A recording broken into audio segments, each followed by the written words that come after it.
بسم الله الرحمن الرحيم قال النبي صلى الله عليه وسلم الصيام والقرآن يشفعان وقال النبي صلى الله عليه وسلم الصوم جنة أو كما قال عليه الصلاة والسلام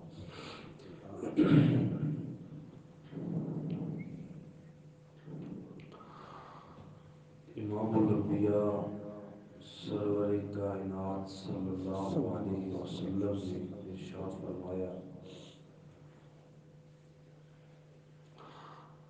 کہ روزہ ایک ڈھال ہے، ہر وہ شے جو بندے کے لیے اس کی اخروی زندگی خراب کرنے کا سبب بن سکتی ہے، یہ روزہ اس شے سے بندے کو روکتا ہے اور اس شے کو بندے سے روکتا ہے۔ کل کے درس میں عرض کیا گیا تھا کہ روزے کا جو فلسفہ ہے، روزے کا جو مقصد ہے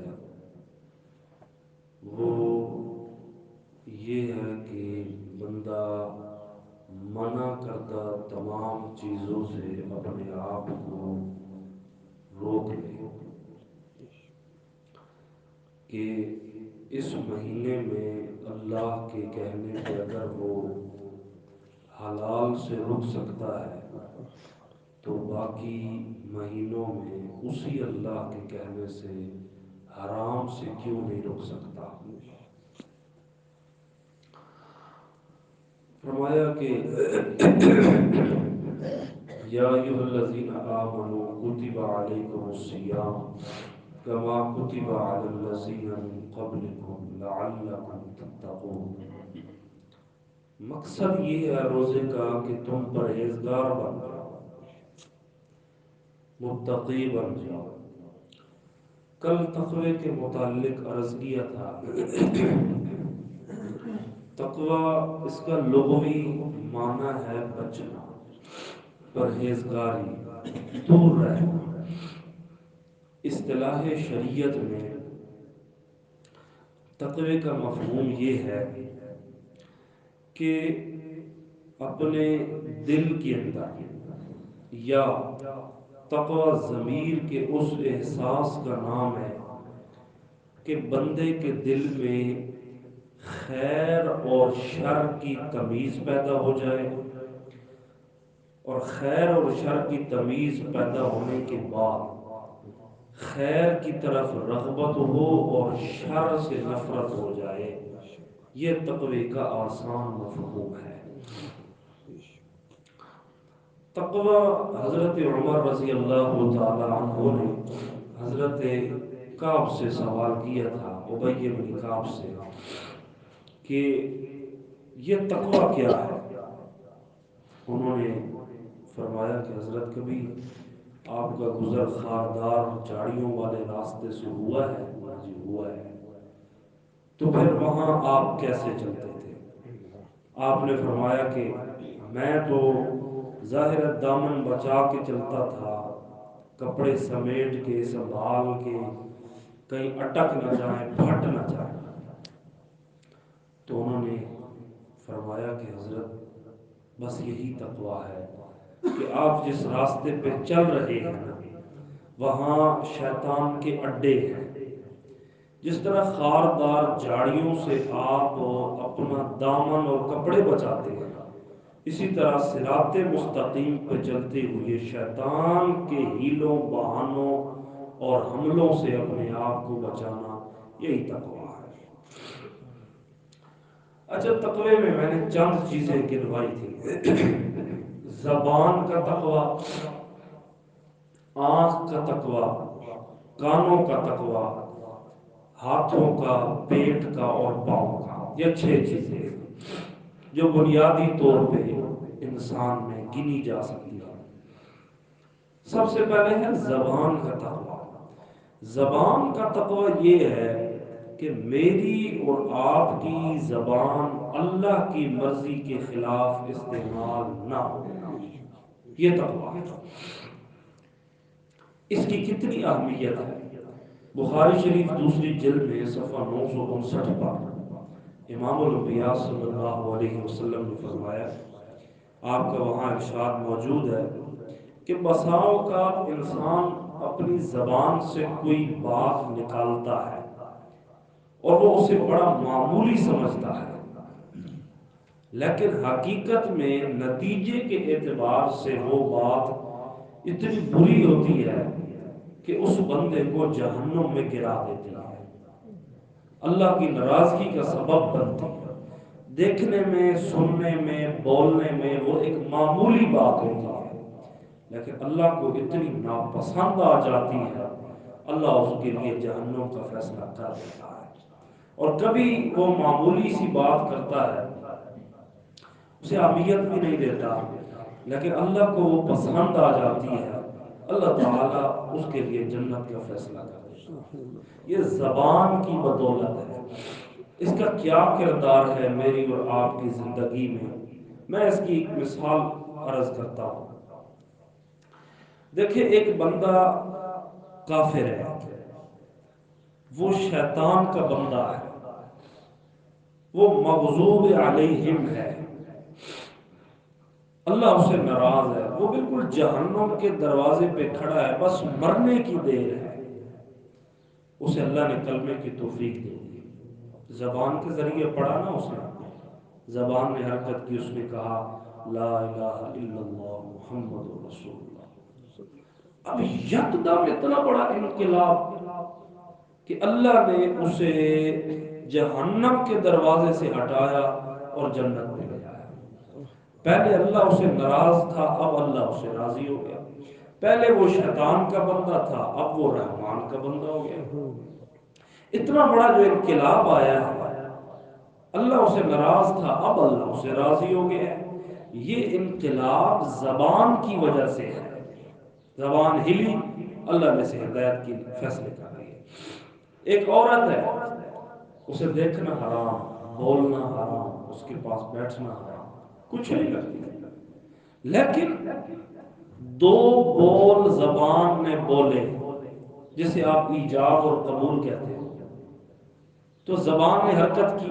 وہ جو پرائی تھی، وہ جو اس کا نام تک معلوم نہ تھا، وہ جو شریعت میں حکم تھا کہ تم اس کے قریب سے بھی نہیں گزر سکتے، اب شریعت کہتی ہے کہ تم یہ تمہاری شریک حیات ہے۔ اب بظاہر دیکھنے میں دو جسم ہیں، حقیقت میں ایک ہے۔ ان کے دکھ سکھ اب سانچے ہیں اس زبان کی بدولت۔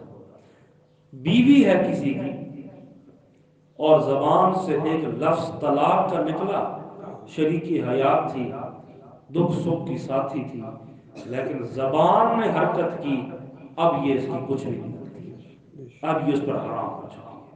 یہ ساری کار فرمائیاں یہ اس چھوٹے سے لوتھڑے کی ہیں۔ حدیث میں ہے کہ جرمہ صغیر و جرمہ کبیر، اس کی جسامت چھوٹی ہے لیکن اس کے گناہ بہت بڑے ہیں۔ اس میں ہڈی نہیں ہوتی زبان، لیکن یہ ہڈیاں توڑوا ضرور دیتی ہیں۔ حدیث پاک میں ہے کہ صبح صبح سارے اعضاء اس زبان کے آگے بزبان حال یہ گزارش کرتے ہیں کہ تیری مہربانی، تو اندر بیٹھنا، کوئی ایسی بات نہ کرنا، تو ہل کے اندر چلی جائے گی نا، لیکن ہماری خیر نہیں، ہڈیاں ہماری توڑ دی جائیں گی تیری وجہ سے، بھگتان ہمیں بھگتنا پڑے گا، نقصان ہمیں اٹھانا پڑتا ہے، اس لیے مہربانی کرنا، خاموش رہنا۔ حضرت علی رضی اللہ عنہ فرماتے ہیں کہ المرء تحت لسانہ، یہ جو بندہ ہوتا ہے یہ اپنی زبان کے نیچے چھپا ہوا ہوتا ہے، جب تک چپ رہتا ہے اس کا روب راب بنا رہتا ہے، لیکن جیسے ہی بولتا ہے یہ بتا دیتا ہے کہ میں کس قدر پانی میں ہوں۔ وہ ایک بہت بڑے عالم تھے، وہ سبق پڑھا رہے تھے، ایک بندہ آیا، اس نے پگڑی باندھی ہوئی تھی، سفید ترا نکالا ہوا تھا، غالباً کلف لگائی ہوئی تھی، سفید کپڑے اور بڑا روب راب بنایا ہوا، سفید داڑھی۔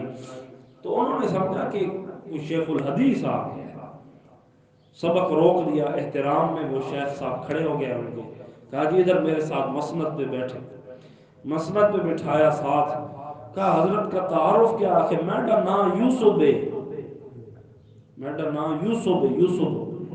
انہوں نے کہا پڑھو بھائی سبق، ای میرا یوسف نے جیسا اپنا نام سدھا نہیں آنا، وہ موئن زیر ہے۔ یعنی بندہ اپنی زبان کے نیچے چھپا ہوا ہوتا ہے، چپ رہتا ہے تو روب راب ہوتا ہے، بولتا ہے تو سارا پانی پھینکتا ہے۔ حضور علیہ السلام نے فرمایا من حفظ لسانہ سترہ اللہ عورتہ، جو بندہ اپنی زبان کی حفاظت کرتا ہے اللہ اس کے عیبوں کی حفاظت کرتا ہے، عیبوں پہ پردہ ڈالتا ہے، چھپائے رکھتا ہے۔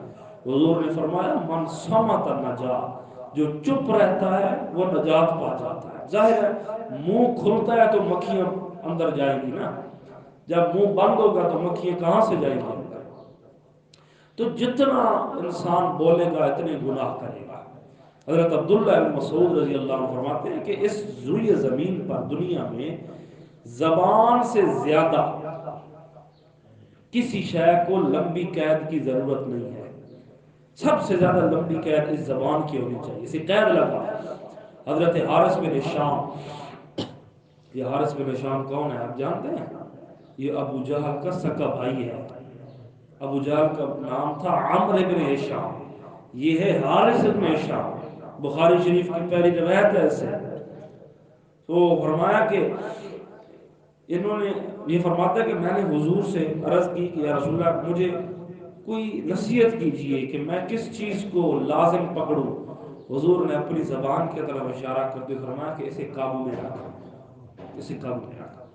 یہ جتنی بولے گی نا، یہ انسان کو حضور نے فرمایا کہ لوگوں کو ناک کے بل الٹا جہنم میں گرانے والی یہ بندوں کی اپنی زبان ہوگی۔